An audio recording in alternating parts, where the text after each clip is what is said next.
Ekianeko proiektuan 24 megabatio instalatuta daude, potentzia instalatuta dago, 40.000 megabatio orduko ematen ditu urtean.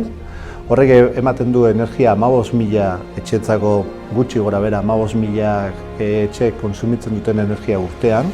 Hemen daude, eginda dago, instalatuta dago 55 hektariatan. Dragon Korporazioan barruan gaude eta guretzako proiektu oso garrantzitsua da.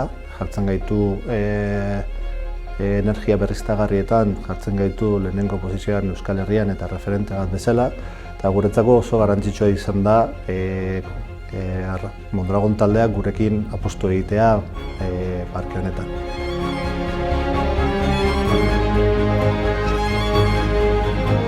Helburu energetiko eta ekonomiko kombinatzea.